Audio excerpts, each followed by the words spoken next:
সত্যি বলতে এটা আমার প্রাপ্য নয়। ঘানার বিপক্ষে ম্যাচ সেরা হওয়ার পর এমনটাই বলছিলেন ইংল্যান্ডের জুড বেলিংহাম।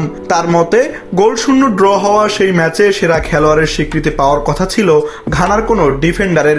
বেলিংহামের এই মন্তব্যের পর অনেক ফুটবল প্রেমীর মনে প্রশ্ন উঠেছে, বিশ্বকাপে ম্যাচ সেরা খেলোয়াড় আসলে কারা নির্ধারণ করেন আর কিভাবেই বা নির্বাচন করা হয়। ক্লাব ফুটবলে সাধারণত ধারাভাষ্যকাররাই ম্যাচের সেরা খেলোয়াড় বেছে নেন, তবে ফিফা বিশ্বকাপে নিয়মটা ভিন্ন।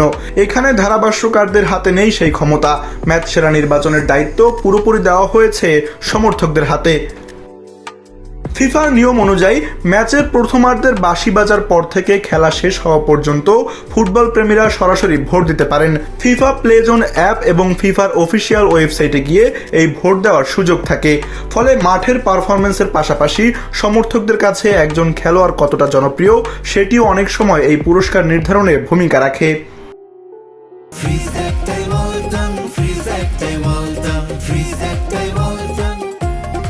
ফুটবল বিশ্বকাপে ম্যাচ সেরার পুরস্কার চালু হয় 2002 বিশ্বকাপ থেকে।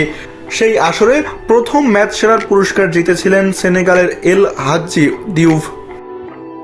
বিশ্বকাপের ইতিহাসে সবচেয়ে বেশি ম্যাচ সেরা হওয়ার রেকর্ডটি রয়েছে লিওনেল মেসির দখলে। চলতি আসরে আর্জেন্টিনার প্রথম 2 ম্যাচেই ম্যাচ সেরার পুরস্কার জিতে নিজের মোট ম্যাচ সেরার সংখ্যা 13তে নিয়ে গেছেন তিনি। এই তালিকায় তারপরেই আছেন ক্রিশ্চিয়ানো রোনালদো।